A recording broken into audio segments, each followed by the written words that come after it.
Oi pessoal, tudo bem com vocês? Eu sou a professora Luana Akira e eu tô aqui para resolver com vocês as questões da prova de vestibular da Federal de Espanhol. Então, começando com a questão 64, que faz referência ao texto 1, que inicia a prova, que está intitulado El cambio climático constituye la mayor amenaza medioambiental a la que se enfrenta la humanidad. Então, as três primeiras questões são sobre esse texto. Vamos começar com a questão 64, que diz o seguinte: los verbos es, generan y quedan presentes en el texto 1 pueden ser clasificados respectivamente como. Então aqui a gente tem que primeiro perceber que esses três verbos, es, generan e quedan, se a gente for traduzir, né, seria es, generan, gera e quedan, ficam, estão no presente, tá? Eles não estão no passado, porque senão estariam era, generava ou então quedava e tampouco está no futuro. Então eles estão no presente. E aí a gente tem que saber que esses verbos no presente, a gente tem que saber a conjugação para saber se eles estão regulares ou irregulares, que é o que a pergunta quer saber, né? Todas as alternativas apresentam aí verbo irregular, regular, então eles querem saber como são, no caso, esses três verbos. O primeiro verbo, que é o verbo es, a gente sabe que esse aqui é o verbo ser, em espanhol. Vamos colocar aqui os pronomes pessoais, né? Alguns. Então, quando a gente conjuga esse verbo no presente, ele começa o seguinte: yo, isso aqui todo mundo praticamente sabe, né? Yo soy. Pela primeira pessoa a gente já sabe que ele é irregular, né? Mas continuando essas três pessoas aqui pelo menos. Tu eres e él ou ella es. Totalmente irregular, que a gente sabe que quando o verbo é irregular é quando sofre alguma alteração ou na raiz ou na terminação desse verbo. Então a gente já sabe que o primeiro é irregular. Então a gente já pode aí, por eliminação, né, tirar as letras C e D, essas alternativas, porque começa com verbo regular e não é o caso. O verbo generar, se a gente for conjugar, também, por exemplo, essas três pessoas, ficaria yo genero, tú generas e ele genera. Percebe-se pela estrutura da conjugação do verbo que não sofre nenhuma alteração nele. Então, este verbo aqui é regular, tá? Então, a gente tem aí já as alternativas, pode ser, né, alternativa A, alternativa B ou alternativa E. No caso do terceiro verbo, que é quedar-se, colocar aqui o quedar-se, nas três pessoas, lembrando que ele é reflexivo, então precisa de um pronome reflexivo antes, ficaria yo me quedo, tú te quedas e él ou ella se queda. Claramente também não sofreu nada de nenhuma alteração, não do tipo que sofre aqui com o verbo ser. Então, é um verbo que também é regular. Logo, a gente tem aí que casa, né, a alternativa B, que seria verbo primeiro irregular, depois regular e depois também regular, tá? Então, seria a alternativa B na questão 64. Continuando com a questão 65, diz o seguinte: en el fragmento entresacado con una velocidad e intensidad, la palabra subrayada es así usada para evitar la disonancia que resulta de una inarmónica combinación de elementos acústicos, que es la. Nessa questão aqui, quem estudou esse assunto de eufonia e tudo isso, ele já está dando o conceito, que no caso seria, ele está falando, né, que a palavra que está sublinhada, a letra E, foi usada para evitar uma dissonância que vai resultar de uma inarmônica combinação de elementos acústicos, ou seja, para a frase não ficar com um som esquisito na hora de se falar. Então, quem viu esse conceito aqui já consegue identificar de cara. Mas vamos explicar cada pontinho. A letra A, eufonia, se trata de um som, uma boa escolha de palavras e sílabas para frase ficar harmônica na hora de ser pronunciada, tá? Só que aqui tá falando que foi usado, isso aqui poderia confundir, né? Confundir a letra A com a resposta correta. Mas o conceito que está sendo dado na questão fala que foi usada para resulta de uma escolha inarmônica. Então, eufonia se trata de uma boa escolha, tá? Não seria o caso aqui. A letra B, contracción, também não tem nada a ver, porque uma contração, a gente sabe que em espanhol a gente só tem dois tipos de contração, tá? Que são al e del. Letra C, adjetivación. Seria esse o caso também? Não, porque não temos nenhum adjetivo que esteja sublinhado aí também, então não tem nada a ver. Temos a letra D com cacofonia, e no caso de cacofonia, ele é justamente o contrário do que eu falei na letra A. Cacofonia seria justamente o som repetitivo dentro da frase. Quem já percebeu aí, inclusive quem já leu o texto 1, ou até mesmo na questão 64, o que é utilizado como conjunção no espanhol é o Y, tá? Não é a letra E. Em casos em que pode ser que ocorra a repetição do som, aí sim a gente tem a troca para a conjunção E. Então é justamente o caso dessa frase. Não foi usado, quem já percebeu, né? A gente geralmente usa o Y. Só que aqui a gente tem a frase com uma velocidade e intensidade, e não e intensidade, justamente para evitar esse som de i.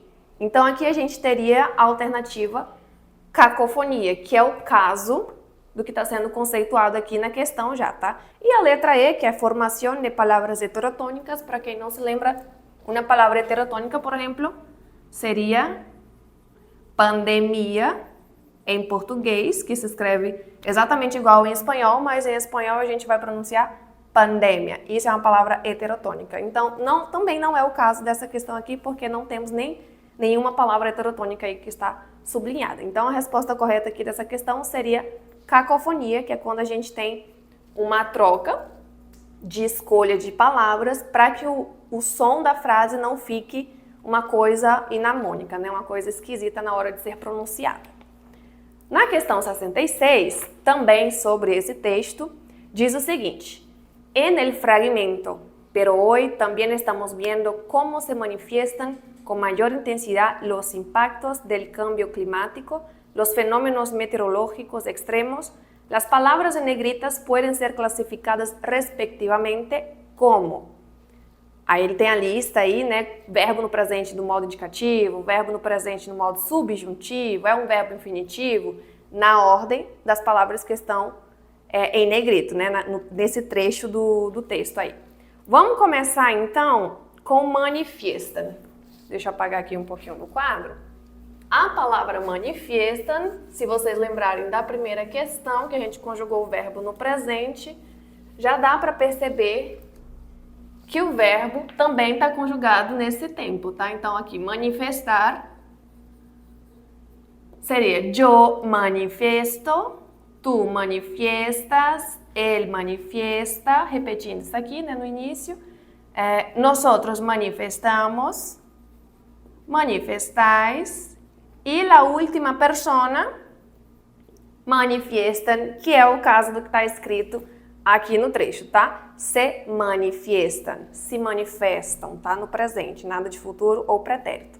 Então a gente já sabe que a primeira opção aí seria um verbo no presente do modo indicativo, tá? Se fosse no modo subjuntivo, a gente tem a regrinha de, no subjuntivo, se o verbo terminar com ar, na hora de conjugar, eu vou conjugar com a letra E, tá? Então, que yo manifieste, que tu manifiestes, que él manifieste, a última pessoa seria que ellos manifiesten, então não pode ser subjuntivo. Então é indicativo mesmo, tá? Então temos aí da primeira pessoa, a gente pode ter como resposta a letra A ou letra B, tá bom? As outras pessoas, gerúndio seria manifestando, que são os verbos que terminam com NDO, né? Então, infinitivo muito menos, porque teria que estar manifestar. Então teriam aí como opção a letra A ou a letra B. A seguinte palavra que está em negrito é o los. Los, neste caso, vamos para esse espaço aqui, los seria parte dos artigos, que em português o seria el, o a, la, isso no singular. Quando a gente vem para o plural, os, né, fica los, E o nosso as fica las. Então, aqui a gente tem um artigo definido. Ele é definido, tá? Então, e no plural. Logo, a gente tem aí como segunda opção, artículo definido. Letra A já não pode ser, porque a letra A tem o artículo indefinido, que seria uno, una, unas, não encaixa. Então, temos aí artigo definido. A seguinte palavra é justamente o del, que eu coloquei aqui como exemplo para vocês, falando que é uma contracción. Então, temos aí uma contracción, que só temos duas contrações em espanhol, não dá nem para esquecer. Al e del, apenas. Então, del, contracción, e climático seria a nossa caracterização aí. De que tipo de mudança a gente está falando? De uma mudança climática. Então, é o nosso adjetivo. Nesse caso aí, a gente tem como resposta a letra B na questão 66, tá bom? Vamos então, a gente tem um texto 2 que vai estar aparecendo para vocês aí, que está intitulado Brasil, uma mega ola de calor récord alcança temperaturas de hasta 40 graus, ok? E aí temos as questões seguintes que são sobre esse texto. A questão 67 diz o seguinte, pega um trechinho lá do texto, né, que vocês vão ler com calma, e nesse trecho diz o seguinte, La ciudad de São Paulo es uno de los lugares donde las temperaturas pueden batir récords. Si cambiásemos el verbo subrayado para el futuro perfecto del modo indicativo, tendríamos. Nessa questão aqui, o que seria importante vocês saberem é conjugação verbal. Lembrar um pouquinho de conjugação verbal, dos tempos verbais, tá? Ele pede aí, se a gente mudasse o verbo que está na frase sublinhado, que é o quê? O es, que a gente já viu em questão anterior, tá no presente. Se a gente colocasse no futuro perfeito del modo indicativo, como ele ficaria? Quem talvez tenha estudado esse tempo verbal sabe que ele tem um outro nome pelo qual ele é conhecido, que é futuro composto. Provavelmente não tem esse nomezinho aí na questão, porque ele tá muito óbvio, né? Já a gente, com esse nomezinho aqui desse tempo verbal, a gente já consegue tirar algumas alternativas. Porque futuro composto, ele é composto, ele tem esse nome composto porque ele precisa de dois verbos na hora da conjugação dele, não apenas um. Então, ele sempre vai ter o verbo principal e o verbo auxiliar. Então, como ele é um futuro composto, precisa de dois, não pode ser a letra A, não pode ser a letra B e não pode ser a letra D. Sobrou, então, aí a letra C e a letra E.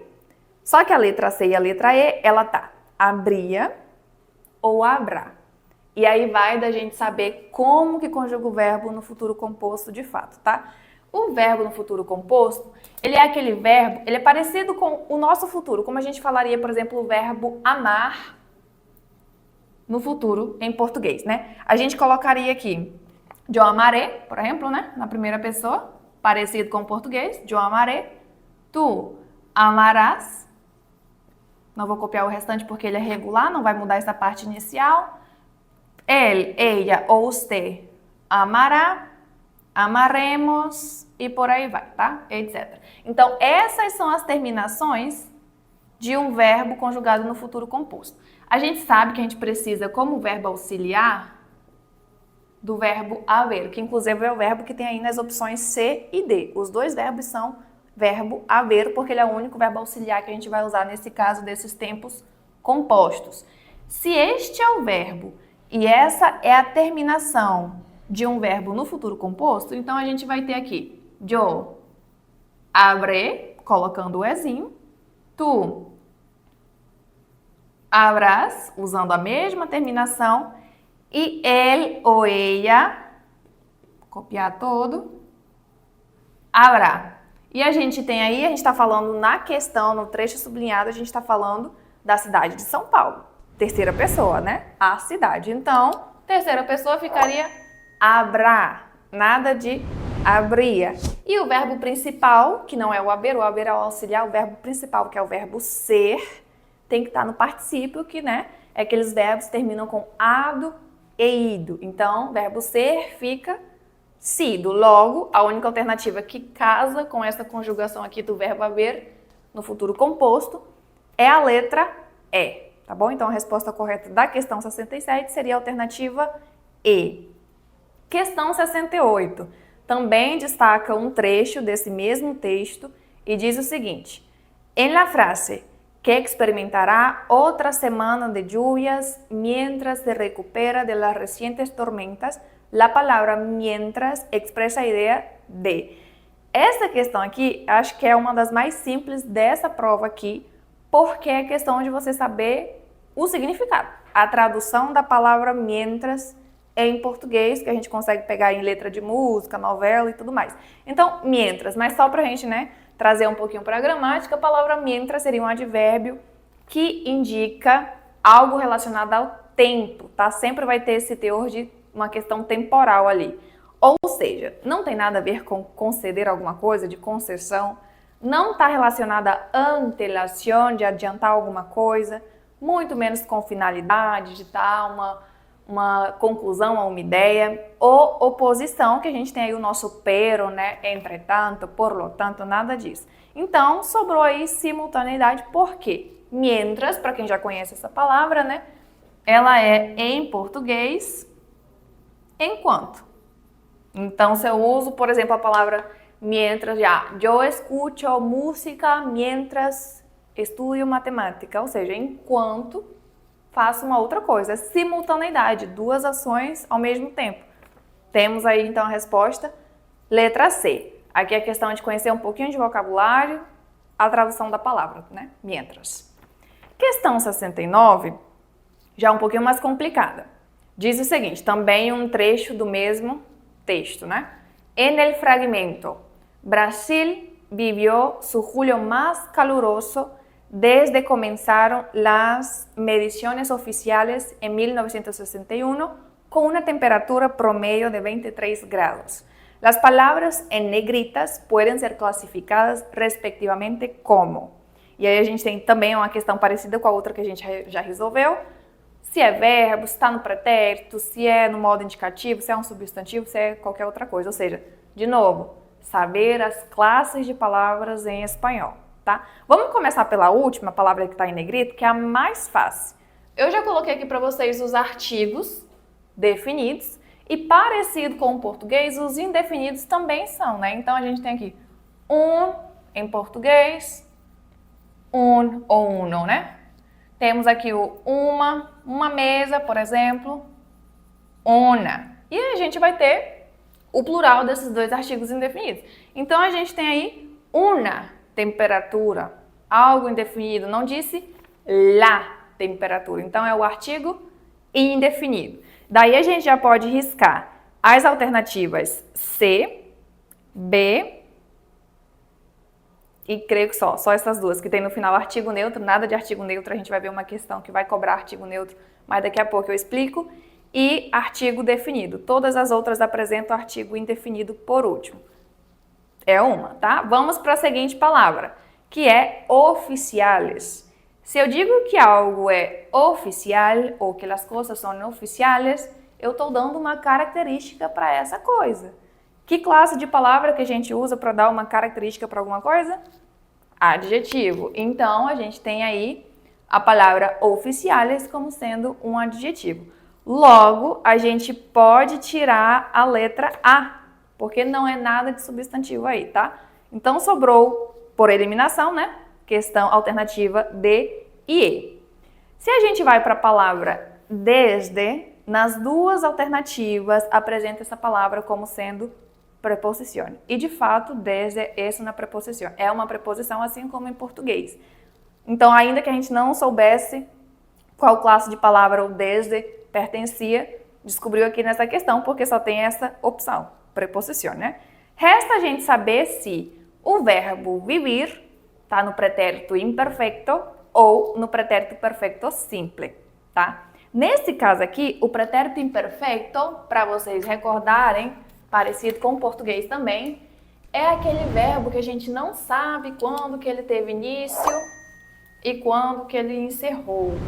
Se eu falo, por exemplo, eu caminhava todos os dias às 7 da manhã, estou usando o pretérito imperfeito, que pra gente vai ficar caminhava e em espanhol, eu caminhava.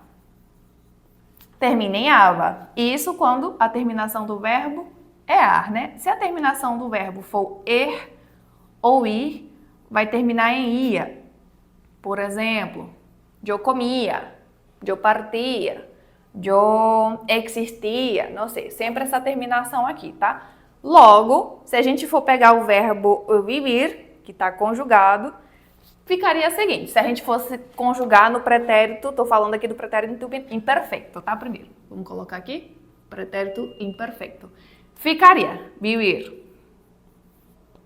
Seguindo essa conjugação aqui, eu vivia, tu vivia, sempre com S no final, ele vivia. A gente está falando aqui na terceira pessoa, estamos falando do Brasil, né? Brasil, então, terceira pessoa, basta a gente saber isso aqui. Na terceira pessoa ficaria vivia. Não casa com o que está no texto, porque no texto a gente tem vivió. Então, se eu estou vendo que não é o pretérito imperfeito, sobrou o pretérito perfeito simple, que seria a terminação, as terminações, né? Eu vivi, tu viviste, colocando a terminação apenas, né? Ele vivió, nosotros vivimos, ellos ou vosotros, ¿no? Vivisteis primero y ellos vivieron. Sempre quando é o pretérito perfeito simple, é sempre essa terminação. Tanto que se não fosse o verbo vivir, a gente usaria a mesma terminação, né? Sei lá, verbo partir, eu parti, tu partiste, ele partiu. Sempre essa terminação. Então, quem deu uma olhada aí, uma revisada nos tempos verbais e estudou esse tempo, lembrou dessa terminação. A alternativa é a letra E, tá bom? Vamos então aí para o texto 3. Essa questão, as questões que vão vir sobre esse texto, né, principalmente a questão 70, finalmente é uma questão de interpretação. As outras eram mais voltadas para a gramática, você tinha que ter estudado a gramática antes, mas essa daqui precisa se colocar uma atenção maior na leitura do texto, tá? Então, o texto 3, como intitulado aí, Quanto calor pode suportar um ser humano, tá? Então aqui eu não vou ler o texto com vocês, que ele é um pouquinho grande, mas vocês têm o texto aí na tela. Vamos para a questão, mas eu vou voltar ao texto colocando algumas partes para vocês grifarem, tá? Para vocês verem que no texto não está casando a informação com o que está falando na alternativa, tá? Então a questão 70 diz o seguinte: a partir de las informaciones presentadas en el texto 3, es correcto decir que. Então a gente vai querer aqui a informação correta. Lembrando que é uma questão de interpretação. Então, praticamente em todas as alternativas, vai mencionar alguma coisa que está sim mencionada no texto, mas pode ser que não por inteiro, né? Vamos ver como elas vão aparecer na alternativa. Por exemplo, letra A diz o seguinte: la resistencia humana a las altas temperaturas puede ser diferente en función de cada persona. O texto falou isso? Vamos voltar lá no texto então. Ele fala que lá no primeiro, segundo, terceiro, quarto parágrafo, depois de 35 graus, diz o seguinte: la resistencia humana a essas temperaturas es tremendamente diferente en función de cada persona. Dijo, ou seja, está mencionando a fala de um pesquisador aqui desse assunto. Disse isso no texto? Disse. Ok, então temos aí uma informação correta. Vamos deixar por enquanto porque tem as outras alternativas. Letra B. La Unión Europea está sorpresa por la evaporación de las aguas del océano. Lá no último parágrafo, que é quando menciona as águas dos oceanos, diz o seguinte: los océanos del mundo alcanzaron una temperatura máxima histórica la semana pasada, superando el récord anterior de 2016, según el Observatorio Climático de la Unión Europea. Essa é a informação que a gente tem no texto. Quem que divulgou essa informação? O Observatório Climático da União Europeia. O texto mencionou como esse observatório se comportou com relação a essa informação? Ou o que ele sentiu, como eles ficaram? Não, apenas disse quem divulgou. Então, a União Europeia está surpresa. Não sabemos, o texto não disse isso. Então a gente pode tirar que não é a letra B porque Esse detalhezinho aqui da surpresa não apareceu no texto, tá? Letra C diz o seguinte: Monteiro es un investigador en India que publicó un trabajo acerca de las temperaturas de la Unión Europea. O parágrafo que fala sobre Joy Monteiro, é o primeiro, segundo, terceiro, quarto párrafo, diz o seguinte: Joy Monteiro, un investigador en India que el mes pasado publicó un estudio en Nature que analiza las temperaturas de bulbo húmedo en el sur de Ásia. Então, ele fez um trabalho acerca das temperaturas da União Europeia? Não. O estudo dele está relacionado lá ao sul da Ásia, não tem nada a ver. Então, a gente também pode tirar a letra C, tá? Letra D fala o seguinte: Una persona joven y sana morirá al cabo de 6 horas de exposición a una temperatura de 35. Esse término aqui, TGBH, está lá no texto, que significa temperatura de globo e bulbo úmido, ou seja, tudo junto com relação a essa pesquisa que é feita, né? Então, aqui no texto, fala o seguinte, inclusive usa a mesma parte inicial da frase que tem na alternativa. Fala o seguinte: Una persona joven, lá no terceiro parágrafo, onde começa los expertos, dicen, ¿no?, que una persona joven, perfectamente sana, morirá al cabo de 6 horas de exposição a uma temperatura. Só que, no decorrer desse parágrafo, ele fala o seguinte: não é apenas com relação à temperatura. Ele diz o seguinte: para chegar essa temperatura equivale a tantos de calor seco e 100% de umidade. Porque o estudo, ele vai combinar o quê? De acordo com a própria sigla, né, do estudo. Temperatura de bulbo e bulbo úmido. É a soma de duas coisas. Então, não é só de acordo com a temperatura. Cadê? Uma pessoa jovem morirá ao cabo de 35 graus. Não. Lá no texto diz o seguinte, deixa eu achar o trecho que ele fala exatamente isso. Al llegar a este punto, esta temperatura equivale a 100 unidades. Al llegar a este punto crítico, el sudor, la principal herramienta del cuerpo para reducir su temperatura cenital, no logra evaporarse de la piel, lo que eventualmente, a ver, no es aquí, ¿dónde está? Oh, gente. Aqui, é no início mesmo, lá depois dele explicar qual é a sigla, né, o significado dessa sigla, TGBH, que combina o cálculo del calor, combina o cálculo do calor, com o grado de umidade. Então, assim, é verdade que uma pessoa saudável, ao cabo de 6 horas, sendo exposta a essa temperatura, vai chegar a morrer? Em parte. Tem que ter também a parte da umidade. Então, como ele não trouxe essa informação também na alternativa, é como se, depende só disso. E não é isso que o texto fala, tá? Então, também não é a letra D, que é uma alternativa que poderia confundir quem está tentando responder. E a última alternativa diz o seguinte: El récord de máxima de temperaturas es del año de 2016.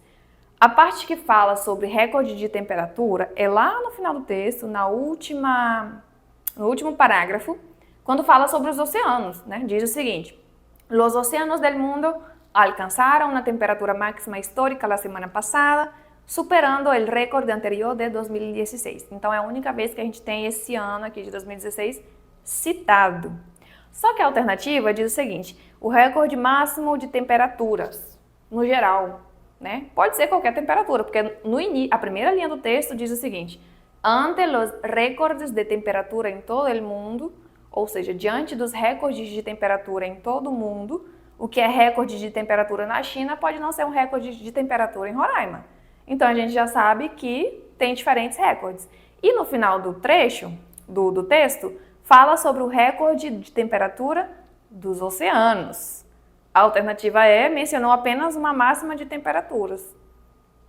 Não está casando totalmente. Então, a gente pode tirar a letra E aí, porque aqui realmente vai casar com o que está realmente falando no texto é a alternativa A. La resistencia humana a las altas temperaturas puede ser diferente en función de cada persona. Cada linha aqui, cada palavra é exatamente o que está falando no texto, tá? Todas as outras alternativas, tem uma coisa que está no texto? Tem, mas tem outras também que não apareceu. Então, é como se a informação tivesse incompleta, tá? Então, aqui mais casa a letra A, que é a resposta da alternativa, a resposta da questão 70, tá? Letra A. A questão seguinte, 71, também sobre esse mesmo texto, fala o seguinte, tira um fragmento, né, do texto, en el fragmento, lo que eventualmente conduce a un golpe de calor, se puede decir que las tres palabras subrayadas son, respectivamente, de novo, você teria que saber aqui as classes gramaticais em espanhol. 90% das questões aqui foram sobre isso. Então, vamos começar aqui com o lo, que é a primeira que está sublinhada. Mostrei para vocês quais são os artigos no espanhol, o artigo definido, o artigo indefinido. E a gente tem no espanhol um extra, que é justamente o que a gente vai chamar de artigo neutro, que a gente não tem no português. E o artigo neutro, ele é único no espanhol, tá? Ele é só assim, não tem plural, ele é só o lo, e ele é único, é exceção, tá? Então só tem um artigo neutro que é ele. Então quem tirou um tempinho para estudar os artigos, sabe quais são os definidos e os indefinidos, e de sobra ainda tem o lo, consegue identificar aí de cara que ele é o artigo neutro. A outra ocasião em que isso aqui pode ser confundido com outra coisa é com o pronome, porque a gente tem o pronome lo em espanhol. Só que o artigo neutro ele só vai ser usado em algumas situações específicas. Por exemplo, um verbo no particípio, ou com pronome relativo que é o quê? Que justamente o que está aparecendo aí na frase. Lo que, eventualmente. Então, o lo ele só vai com poucas coisas, por isso que a gente quase não usa ele. E uma das coisas que ele vai é justamente ao lado do que. Então, é justamente quem está aí do lado dele, a gente tem um artigo neutro, tá? A gente pode tirar aí todas as outras opções que começam com um artigo, justamente para confundir, tá? Quem vai juntar o artigo neutro aqui na sacola junto com os outros artigos poderia errar essa questão. Ele é um artigo? É, mas ele é especial, porque ele é um neutro, né? Então, tira a letra A, tira a letra C, tira a letra E também. Ficou aí letra B e letra D, né, como opções. Eventualmente, quem lembrar aí das aulas de português, a gente sabe, né, que algumas vezes, a maioria das vezes, quando a palavra termina em mente, a gente tem o quê? Um advérbio, né? Então, esse aqui também, em espanhol, eventualmente, é um advérbio, tá bom? Então, a gente já pode tirar aí a letra B. Por que não seria uma conjunção? Uma conjunção, ela vai vir na frase para unir ideias, né? Então, se eu leio essa frase aqui sem a palavra eventualmente, a frase encaixa totalmente. Então, lo que conduce a un golpe de calor. Eventualmente não é conjunção, não está juntando duas ideias, aí a frase funciona perfeitamente sem ela. Então, a gente tem aí o advérbio. Quem lembrou aí do mente, né? As palavras terminam em mente, conseguiu identificar isso aqui facilmente. E a última, temos aí a palavra de, que é a mesma classe gramatical que no português. É uma preposição, na preposizione. Então, a alternativa que casa com todas essas opções aí, letra D, tá bom? E a última questão de vocês, questão 72, ela é a mais diferente porque nenhuma outra questão perguntou aqui sobre números, mas essa é sobre números. E aí, nessa questão aqui, vocês teriam que ter dado uma estudada sobre como se escrevem os números em espanhol, tá bom? Então, 35. Quem estudou os números sabe que a única casa que é escrita totalmente junta no espanhol é a casa dos 20, né? Então, o 20, do 21 até o 29, a gente vai escrever a palavra toda junto. Então, é como se fosse 21, 22 e etc. Só a casa dos 20. A partir do 30, 40, 50, 60, enfim, por aí vai, se escreve igual no português. 35, 35. 33, 33. Então, a gente já mata aí, por exemplo, a letra A, que está escrito tudo junto. Não é o caso. Quem estudou os números, apenas a casa dos 20, né? É junto. Então, a gente tem aí todas as outras alternativas. Só que aí vai pegar quem realmente prestou atenção na escrita do número 35. É a mesma coisa que ocorre no número 20. A gente tem a letra E e a letra I juntas, né? Então, 30. Precisa dessas duas vogais aqui. Então, a gente tem aí, para tirar, né? Por eliminação, letra C, que está escrita em português, 35, tirando o Y, né, no caso. E a letra E, que também está escrito 30, quando, na verdade, o número 30 em espanhol é 30. Então, a gente tem as alternativas B e a alternativa D, tá? E aí, continuando com o número 46, 46, nas duas alternativas está escrito corretamente, tá igual, né? 46 e tá correto, é assim que se escreve. E o último número, que eu acredito que foi ali que foi colocado para dar uma confundida, o número 2016, quem estudou as regrinhas dos números sabe que a gente usa o Y, ele é a nossa conjunção, né? Que a gente coloca no lugar do E, que a gente já viu em outra questão. Assim como a gente fala 35 no português, a gente usa o Y. Só que no espanhol a gente não pode usar esse Y aqui depois de números grandes. Ele só vai especificamente entre dezenas e unidades. Então, eu não posso, ou melhor, eu posso usar perfeitamente entre um 30 e uma unidade, 5, entre um 60 e a unidade 7, 67. Aí cabe eu usar o Y. Agora, se eu venho escrever um número grande, 2016, que eu pego aqui o 2000, e aí daqui eu já venho pro 16. Não posso colocar entre o 1000 e o 16 o Y também, porque ele só vai entre dezenas e unidades. Então eu escrevo tudo junto mesmo. 2016, tá? Tudo junto, sem o Y. Então a opção correta aí seria a letra D. Eu não posso estar utilizando a conjunção Y, né? Entre o 1000 e o 16. Logo, só sobrou a alternativa D. Aqui é questão de saber como se escreve os números. Coisa de treinar mesmo, coisa básica, tá bom? Então, essa foi a correção da prova de vestibular da Federal de 2024, tá bom? E para encerrar o vídeo, só, né, falando aqui para vocês investirem na sua educação, seja a sala de exatas.